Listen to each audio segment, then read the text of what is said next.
Tefsiri Muyesser. A'raf suresi.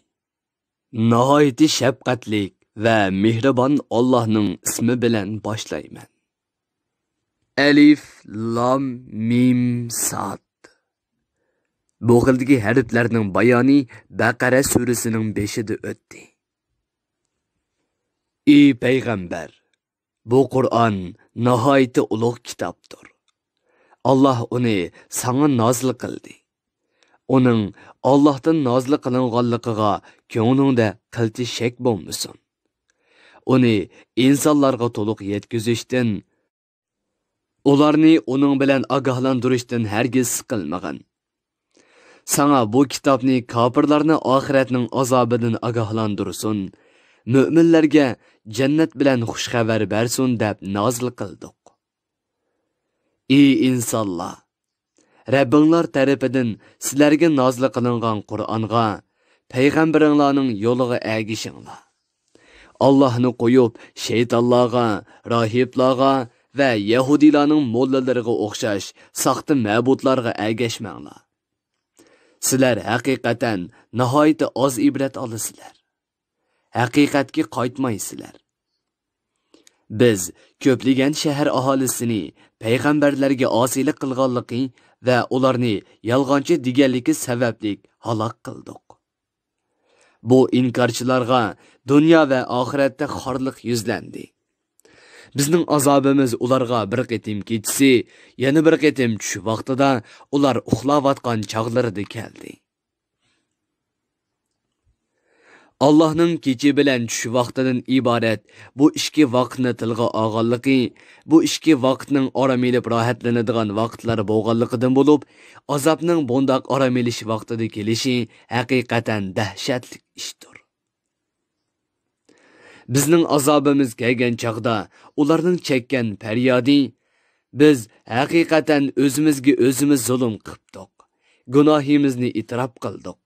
Bu azob bizga tegishlik bo'ldi deyishdan iborat bo'ldi. Biz albatta payg'ambar avatilgan ummatlardan sizlar o'zinglarga avatilgan payg'ambarlarga nima deb javob berdinglar deb so'raymiz. Shuningdek, avatilgan payg'ambarlardanmi qavmiga dinni yetkazganligi va qavmining ularga nima deb javob berganligi haqida so'raymiz. İnsanlarga ularning dunyoda qilgan yaxshi yomon barliq amallarini aynan aytib beramiz. Chunki biz ularning hamma ishlarini bilib turgan edik. Biz ular bilan hamisha birga edik. Qiyomat kuni insonlarning amallari adolatni mezon qilgan, qilchi uval qilmaydigan haqiqiy tarozida tortiladi. Kimning yaxshi amallari ko'p bo'lib, tarozida salmoq kelsa, Әні şular utup çıkıcılardır. Kimning yomon amallari ko'p bo'lib, yaxshi amallari tarazida yenik kelsa, әні şular haddidan eshib, Allohning oyatlarini inkor qilganligi tufaylidan Allohning rahmatidan iborat nisivisidan quruq qolguchilardir. Ey insonlar, biz haqiqatan sizlarni yer yuzida makonlashtirdik. Yer yuzida sizlarga yemek içmek qatorliq turmush lozimatlarini paydo qildik. Ahvol shundoq turug'liq, sizlar bekmi oz shukr qilasizlar. Sheksizki, biz sizlarning aslinglar Odam alayhissalomni yo'qdan yaratish orqali sizlarga katta in'om ato qildik. Ondan uni nurg'ulg'an maxluqotga qaraganda chiroyli shaklga kirgizdik. Ondan farishtalarni uning sajda qilib salom berishga buyurdik.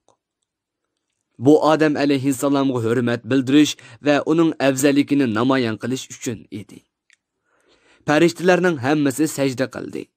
Faqatla ular bilan birlikda bo'lgan iblislar odamning bundoq katta hurmatga erishganligiga hasad qilganlikdan uningga sajda qilgani unamadi. Allah iblisning sajda qilmaganligiga qoyib uningga: "Men seni sajda qilishga buyurgan chegimda sen nemishqa sajda qilmading?" dedi. İblis: "Men yaratilishda uningdan afzalman. Chunki men o'tdan yaratildim. U bo'lsa tuproqdan yaratildi" dedi. Demak, iblis o'tni tuproqdan ustun sanadi. Allah iblisga jannatdan tushib ket. Bu yerda o'zingni cho'ng tutishga haqqing yo'q. Yo'qol. Sen haqiqatan pastkash va razil maxluqlardansan, dedi. İblis Allah'ның rahmetidan ümidini üzgandan keyin Allah'qa mening odam bolalarini kuchimning yetginicha ozdira olishim uchun menga insonlar tirildiriladigan kunga qadar muhlat bergin, dedi. Allah seni men birinchi qitimliq suri chilinganga qadar muhlat beriladiganlar qatoridan yezib etdim. Chunki o chaqda maxluqotning hammasi o'ladi, dedi. La'nati iblis dediki, sen meni ozg'uliqda qoldirganliging uchun men ularni sening to'g'ri yo'lingdan ozdirish va islom dinidan to'sish uchun barcha kuchim bilan urinaman. Ondan ularga hamma tarafidan kelib, ularni haqiqatdan to'siman. Soxtalikni haqiqat o'rnida ko'rsataman. Dunyolikqa qiziqtiraman. Oxirat haqida shakki solaman.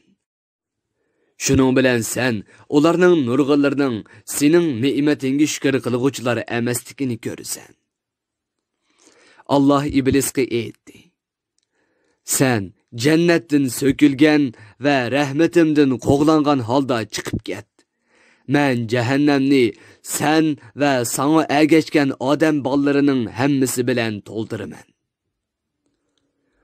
Odamga: "Ey odam, sen ayoling Havva bilan birga jannatda turgan.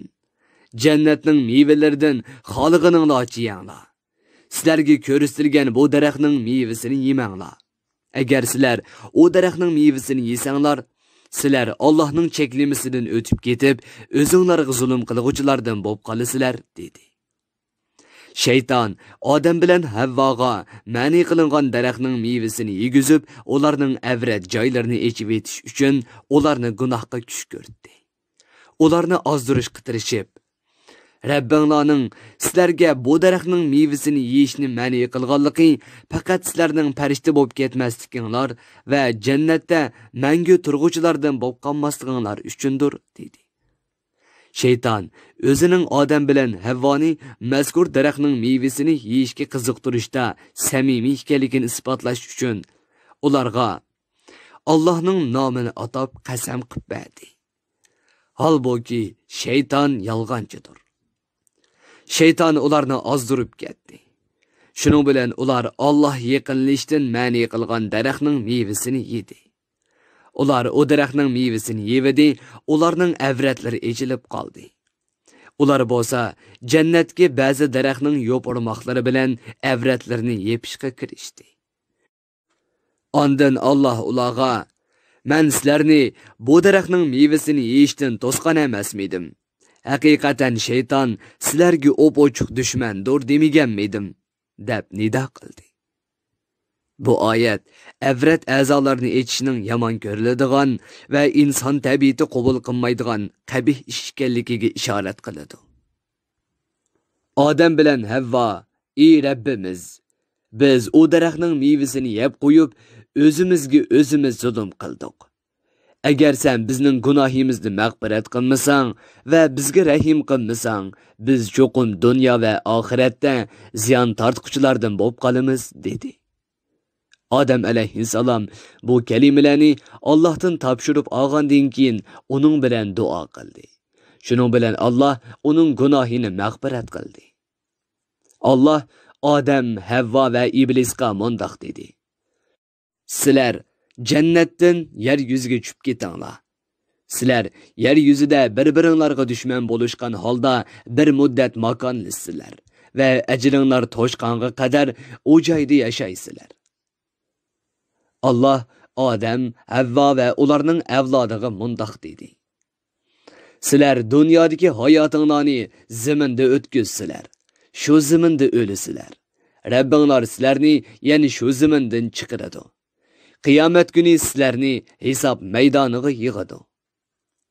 Ey odam bolalari, haqiqatan biz sizlarga avratinglarni yepib turadigan kiyimni va sizlar zinnatlanadigan kiyimni tushirdik.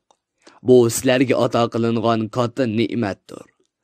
Allah buyurganını qilib, Allah to'sqanni qilmaslikdan iborat taqvodorlik kiyimi mo'minlar uchun eng yaxshidir.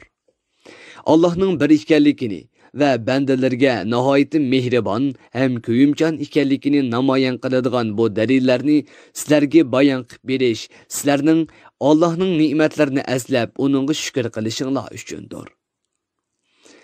Ey odam bolalari, shayton sizlarning ota-onanglarni ozdirib jannatdan chiqarib etgandek, sizlarni aldab, gunohni chiroyli ko'rsatmasin. Öz vaqtida shayton odam bilan Havvoning avratlarini ichib etish uchun kiyimlarini soldirib etgan edi. Shayton va uning qo'l ostidagilari sizlarni ko'ralaydi. Sizlar ularni ko'rolmaysizlar. Shunga sizlar shaytondan hazar aylanglar. Sheksizki, biz shaytonlarni Allohning bir ekanligiga ishonmaydigan, uning payg'ambarlarini e'tirof qilmaydigan va islom shariatiga amal qilmaydigan kofirlarning do'stlik qildik. Kofirlar biror qabiy ishni qilgan chaqlarda qilmishiga yolg'ondan o'zini o'ydirib, ota-bobolarimizning mushunda qilganligini ko'rgan edik. Alloh bizni mo shunda qilishga buyurgan deydi. Ey payg'ambar, ularga aytqinki, Allah bandalarini hargiz yomon ishga buyurmaydi. Ey mushriklar, sizlar yolg'on aytib, o'zinglar bilmaydigan narsalarni Alloh nomidan to'qimsizlar. Ey payg'ambar, ashu mushriklarga aytqinki, Rabbim meni adolatlik bo'lishga buyurdi. Sizlarni hamma joyda Allohga ixlos bilan ibodat qilishga, xususan masjidlarda texmo ixlosman bo'lishga, uningga ixlos bilan duo qilishga, o'lgandan keyingi tirilishga iymon keltirishga buyurdi. Allah sizlarni dastlabdan yo'qdan paydo qilgandek, sizlarni o'lguninglardan keyinmi tirildirishga albatta qodirdir. Tafsiri muyassar. Bir guruhi ulamolar nashrga tayyorlagan. Tarjima qilguvchi Muhammad Yusuf Muhammad Tursun. Muharrir Abdurrahim Davlat. Korrektor Abdulaziz Aqhun. 2020 yili yanvar 1-nashri.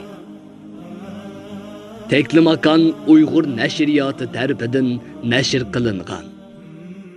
Mikrofon oldida İmran Abdug'ani Sadai. Bu asar avlod detallarida tarqitildi.